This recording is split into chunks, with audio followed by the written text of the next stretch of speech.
Hello, this is Justin with the Atlanta Brick Co., and I am joined by Mark, Mockmaster Mark, but I also have two other very special guests with us today. We have from Lego Masters Season 1, Aaron and Christian. Thank you, gentlemen, so much for joining us today. Hey everybody, good to be here. Excellent.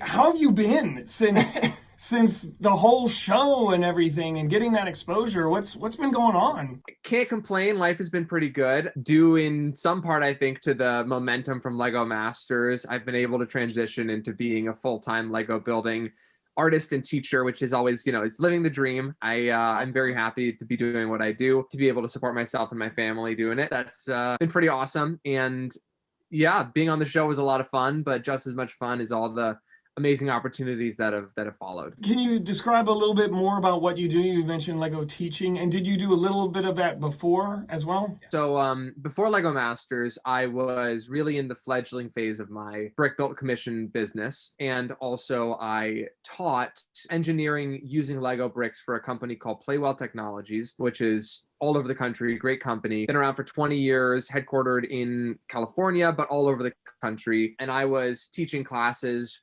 to, elementary school age kids, usually like after school enrichment classes and summer camp style classes where you teach the kids about engineering using Lego building as the in to that subject material. And that I'm very grateful for that job because it taught me how to be a teacher, but it also gave me a lot of experience with power functions and stuff, which of course came a lot in handy on Lego Masters. For sure. As a result of the pandemic and Lego Masters, I was able to do two things. One being expand my business, which, due in part to Lego Masters and all of the press and coverage and eyes on my work and the growing of my platform. I was able to reach all new kinds of clients and grow my business. And, they say business begets business. So from that jumping off point, I do custom models for private individuals and companies and anyone who's looking for something special made out of Lego.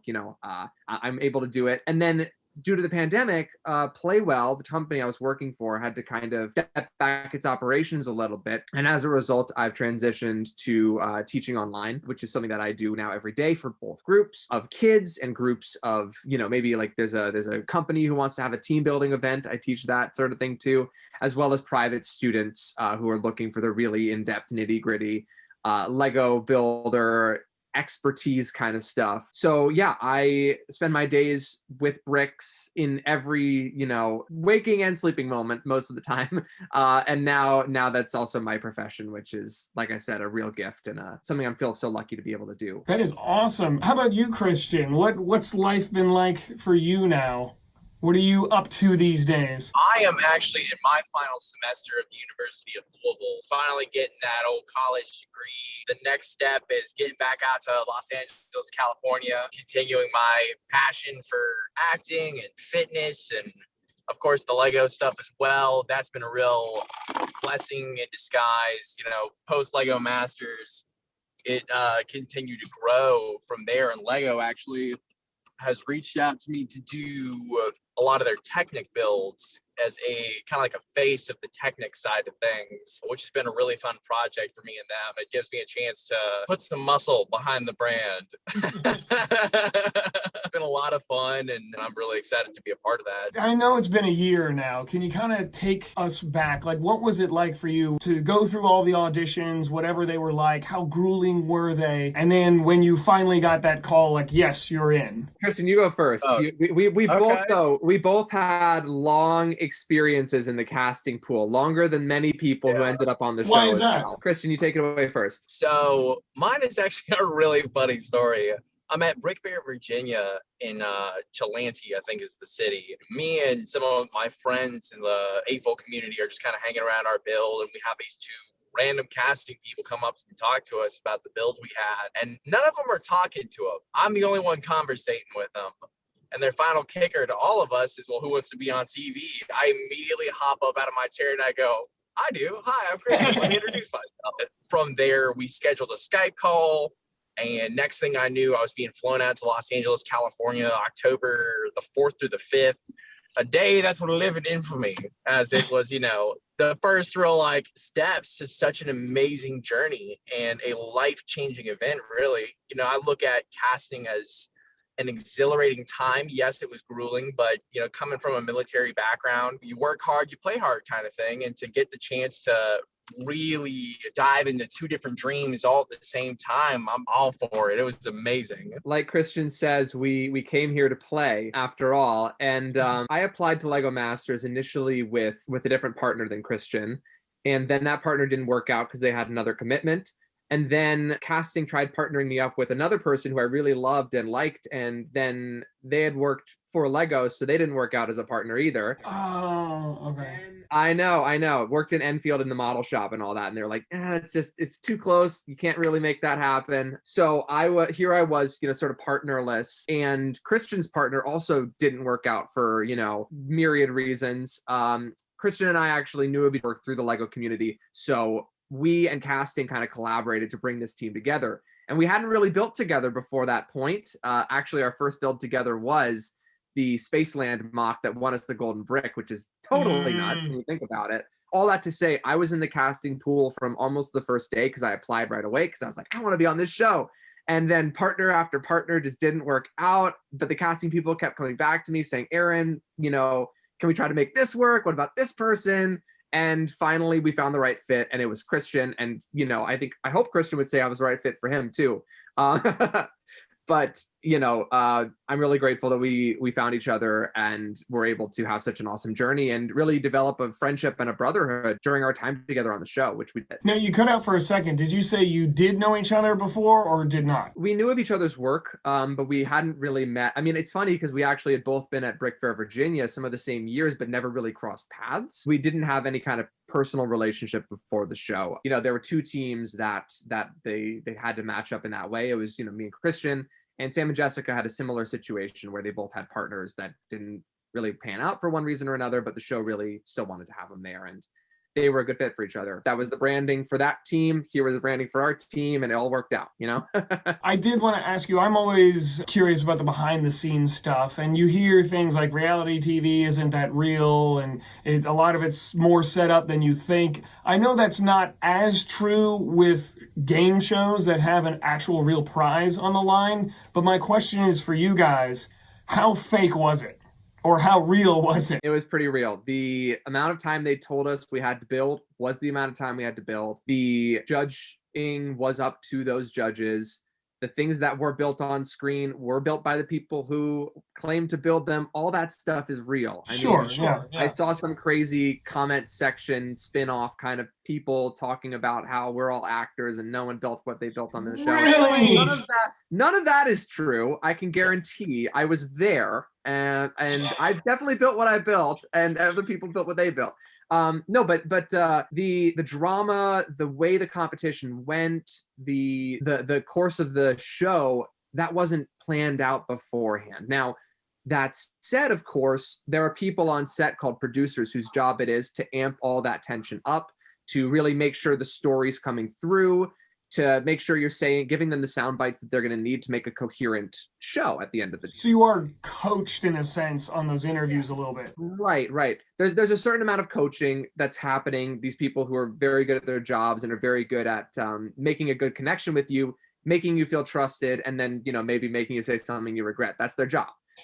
So to an extent, Christian and I actually had a conversation about this shortly after our first interview. To an extent, part of the game that you're playing is playing the game of self-protection and of maintaining control over yourself and your own brand and your own work. That was something that, I think was a lesson we learned on the go. But all that said, it wasn't like the producers were inventing stuff that wasn't there. And I can guarantee that, my big breakdown moment, that was very real for me. That was not staged. That was certainly not planned. They didn't have any cameras back there. Otherwise they would have had cameras, to get better lighting and stuff like that. Yeah. No, it was real. It was visceral. It was sometimes stressful, but it was also a once in a lifetime experience that I wouldn't have traded for anything. And I think, Christian, you probably would say the same, but anything I didn't touch on that was fake versus real? All right, there we go. Back in better lighting and a more stable location. Yes, I would 100% agree with that. It was all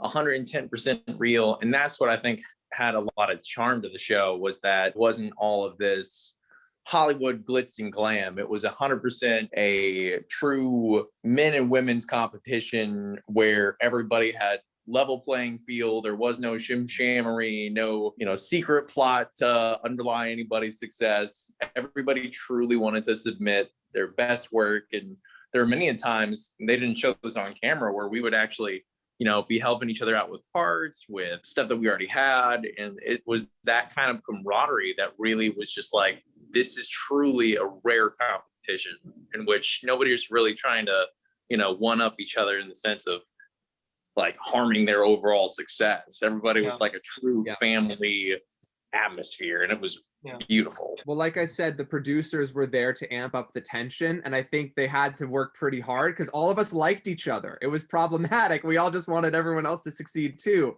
I mean, obviously, we all wanted to win. Everyone wanted to be the champion. It's like, I think Mel and Jermaine said, like, you want to win against everyone's best. You still want everyone to do well. And that was the ambiance we definitely had on set and offset all the time. That's really cool. Yeah, that camaraderie is, was it like you guys were in, also that feeling of like, if you're in this difficult situation together, you're in this challenge, it's unexpected. Was that helping you guys come together as like a group? You're all going through the same trials together. Was that kind of like that feeling really elevated that, you think? I think so. I think you put people who have similar interests in the same room, you're likely to get connection. You turn up the pressure on that environment and add some shared struggle and some shared experiences in there. When we were out in LA, I mean, most people didn't live in SoCal normally. So we kind of were, the people we got to hang out with were our fellow castmates. And I'm sure for season 2, it might be a little different with quarantine and things like that. But nevertheless, we all formed a great bond, and it is kind of a once in a lifetime situation that we all got put in together to be the first ever US season of Lego Masters and to discover what the show was together, not just suffer through all the hard parts and celebrate all the good parts, but we kind of got to figure it out on camera with all of you at the same time. Just to go back to what you were saying, it was all real. You guys had no prior knowledge of the events, the competitions, all that surprise and shock on your faces, that was all real. They did tell us, for legal reasons, they couldn't let anyone know anything ahead of time. I mean, something that you didn't see on camera on the show, but which was on camera for the sake of production, is that before every challenge, they would film us all listening to the in-depth rules about the challenge to make sure that they have legal documentation, that everyone knows what the rules are, has a chance to ask questions, because like you say, there's a big prize on the line and nobody wants to get sued over that. They were being really careful about making sure it was a level playing field, so nobody had any prior knowledge. That said, they did kind of say, well, if you have seen Australian Lego Masters, might be worth checking out. Some of the stuff might be similar. So we, I think Boone had a Google Drive of that whole season. So pretty much everyone had access to that too to watch if they chose. And a lot of the stuff turned out to be pretty similar from the first season of US and Australia. I hope that some of the second season Australian challenges happen on second season US, because some of those were pretty cool, I have to say. So how grueling was the schedule? So when they had an 11-hour build, how many breaks did you guys get? How many days did that actually take in real-time filming? When it came to, say, for example, a 12-hour build, usually they would space that out. They wouldn't lock us in a studio for 12 hours and make sure we were there for the whole time. We got bathroom breaks. We got to go home and sleep. We got to eat, which the food was absolutely phenomenal. But no, we weren't quarantined into a warehouse full of Lego. As wondrous as a dream as that sounds, that you got to eat at some point. Yeah, usually an episode was filmed over the course of 3 days. Day 1, we would find out what the challenge was, get told those rules and start building, usually. Second day would mostly be dedicated to building, finishing up our builds. Third day usually was all of the judging, winners and losers, and the, interview portion. So all of the stuff you see in that 1-hour episode was shot usually over the course of about 3 days. And yes, the building time was broken up, and almost every challenge. So in every challenge, except for some of the shorter ones, I mean, you did have that build broken up over the course of days, and there was a nighttime portion in between where if you wanted to, you could talk to your partner about what you had done or plan for the next day or kind of touch base or sketch or look at reference materials. That was something I love to do during the cut in half challenge. I remember I definitely looked into the anatomy of squids a little bit more in detail to make sure I was doing it accurately between one day and the next, for instance, or the bridge challenge, where we really kind of came up with the idea to do both an arch and a truss bridge, the combo. That was a nighttime idea, because usually in the first day of building, it's just very frantic. And if you don't have a good plan, you kind of just putter around for a few hours, and then you have to take a second, think about it over the nighttime, and come back in the next day with a plan. That happened a couple times. So quickly, it's like, so if you're like struggling with an idea for the first part of the challenge, you had a little break time to actually get your bearings, think of a plan, think of things to change, and then you could come back fresh and hit it again next time, a little bit to a certain extent? Sometimes, depending on the length of the challenge and how long the previous portion of the episode had taken to shoot, that time, that starting time could be anywhere from 2 hours, where maybe, not having a plan is okay, to 5 hours. And then if you don't have a really good plan for those first 5 hours, probably by the end of the 5 hours, you're in pretty deep and you kind of have to commit to where you're going. It varied. But there were other times when, they might have us break between when the challenge was announced and when we could start building, like the lunch happened there. And in that case, they actually made a point of separating all of the partners so that we weren't allowed to say anything during lunch, because they wanted to get all of the good planning and building and idea generation on camera. Go buddy at lunch and come up with a plan like that. So anyway, that was interesting. I guess in a way that is kind of the artifice of the 15-hour build. But, understandable considering the crews are all union members and they have to get breaks too. What do you guys feel is the takeaway memory? What's the one thing when you hear the words Lego Masters Season 1, what's the thing that comes to mind? I would say that the most memorable takeaway is the family that you get from it. It really didn't sink in until I think about episode 2, when the first elimination happened, just how much these people meant to me. Still mean to me, and I'm sure that feeling carries through with everybody. You go through these real trial by fire situations and you bond over that. You really come close with everybody, and the family aspect's got to be my favorite takeaway. I mean, I would echo what Christian said. Some of my strongest memories from the competition are actually the ones that happened offset, where we were building Jenga on top of sleeping Christian, for instance, or going back and forth from the snack table over and over and over and over again. But for me, the other big thing for the show, the thing that my big takeaway professionally has been, two things.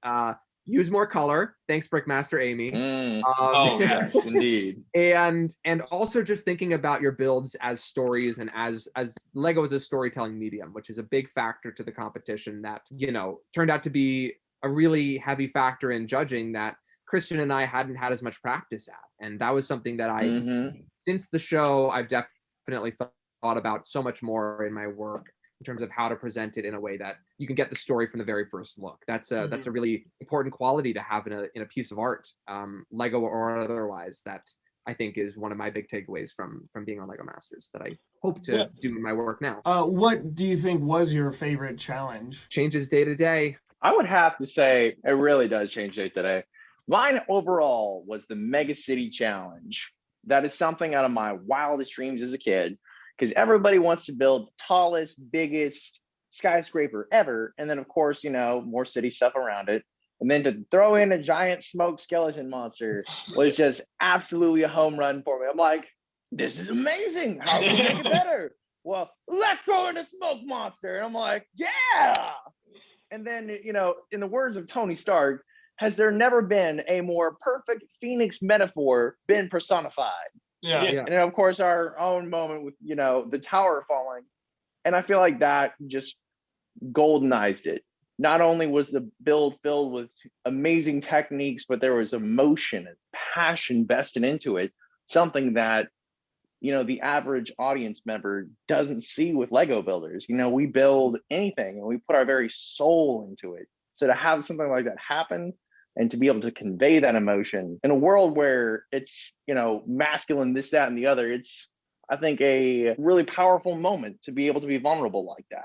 as Aaron has described so many times that I love. I'm like, yes, I could not agree more with that. We're not all strong all the time. We're big teddy bears. We feel.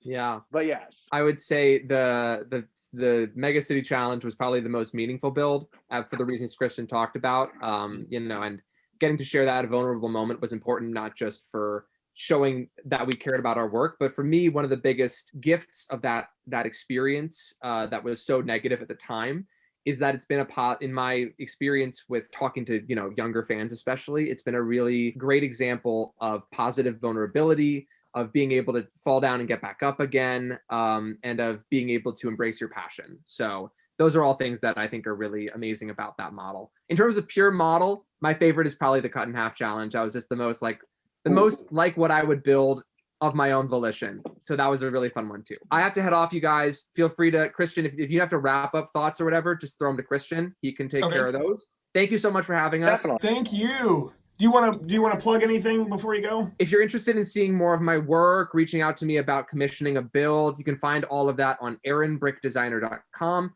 or my Instagram @aaronbrickdesigner. All right. Thank you. Thanks, Aaron. Appreciate it. Christian, do you have a few more minutes to share with us? Yeah, I definitely do. I'm just casually mixing my pre-workout here. Don't mind me. Are there any challenges you want to see in the second season? what I would really like to see out of the second season is more theme challenges. Primary example, towards the end of season 1, they got a Star Wars challenge. They hinted at that, I think in episode 3 or 4, that it might be behooving of you to watch these Star Wars movies. And, coming from the military sense, behoove means, you better check this out because that's going to be important. And I'm over here like, oh my God, Aaron, this is our moment, a Star Wars challenge. Because we're both massive Star Wars nerds. I've got my Stormtrooper helmet up here. I'm going to briefly segue for. Got Vader and, oh yeah.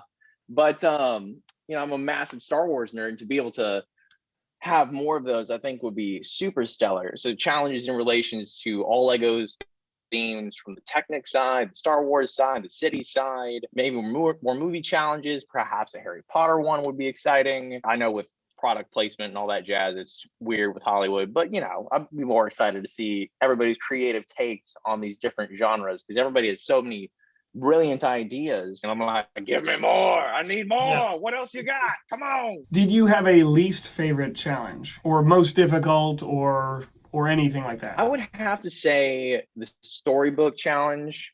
Oh wait, no. Let me back that up. The movie challenge. That one was a really hard one. Storybook would probably be a number 2 on that. But the movie challenge, we got kind of a weird one because we got romance and thriller, if memory serves. But it's just such a weird genre to mix together, and especially to convey. And it was a bit of a curveball. And I think that's what was also a really cool part about the competition is that, much like snot technique, for example, it gives you a different take on the brick. And in this instance, it gives you a different way to think about the brick. And, to get something out of left field, it's like, whoa, how do I handle this? This is foreign. I don't like this. But we eventually, figured something out. Was it good? To the audience, I'll let you all decide. But well, I liked it. Well, thank you. My little sister's like, you should have done like the silhouette from La La Land and then like a murderous figure behind them. I'm like, could we not have found a friend? Come on, Jeopardy, baby. You're killing me. Yeah, sometimes there's a lot of pressure in those situations and you're not really, like, those ideas may not necessarily come because you're just like, there's so much going on. They throw you a twist. It seems like it's really challenging in the moment. You're under time pressure, all that stuff. Plus, you can't stretch it too far because Lego is a family-friendly product. Yeah. So you can't go too far with the murder and the blood and the gore. You can't make it too adult. Right. Yeah. No, most definitely. Other contestants got those kinds of genres. So it was cool to see their take on those themes. Mm-hmm. A lot like what I talked about earlier with the Harry Potter, Star Wars stuff. Everybody's got a different lens through with which they see stuff. And to get somebody else's take on what we're so commonly used to is really refreshing and continues to inspire and create new avenues for something that you may think but then all of a sudden it's just like, do you really know it? Not at all. I will say with the acting side of things, I'd always been curious if that was something that I should pursue or not.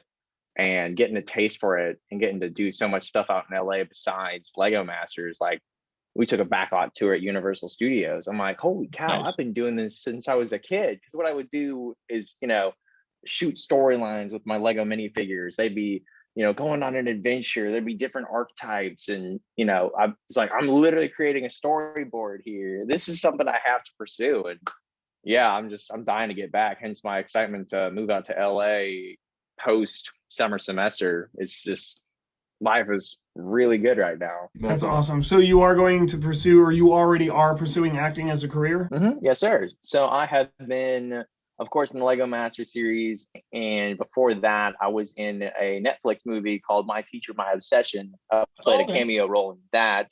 It's basically like a super cheesy Hallmark style plot where the student falls in love with her teacher and tries to kill all the other girls in his life to have him completely to herself. Bit of a far-fetched plot, but I was in it. You can move down here. We have a lot of film going on in Georgia, actually right down the street from us. So if you like Marvel, Yeah. I was actually down. Wait, what? If you like Marvel, I'm dying to get into is like a lead role in Marvel or Star Wars, and I would just I could die happy. Is there anything you'd like to express, or anything else? anything you want to plug? Stay motivated. Keep challenging yourself when it comes to everything, every facet of your life. Complacency is boring, honestly. I've had my fair share of it, and I think to constantly challenge yourself both physically and mentally is always a surefire way to exude your best self in the fundamental sense of Lego play well. You made me think of another question. If someone wanted to get on to season 3, what would you say is the best advice for them? I would say be yourself. That I was through and through when it came to my audition process, and have fun with it. To, be timid and scared. Trust me, we were all there too, but throw yourself out there, get crazy with the bricks, display the creative inside of you, because I know it's inside of you. And that is going to make waves with the directors. And like, we need this guy on the show. Like, primary example, I was this super goofy, jacked, caffeinated army guy. And they're like, we need him. Get him on here. Get this man on camera. What about things like, is it required that you have a social media presence? What is the kind of path or road someone needs to take? I would say yes and no to that situation. My social media presence, I don't think really weighed into it all that much, because it was in its infancy when I was starting that casting process. And I would say Lego Masters actually, skyrocketed it that much more.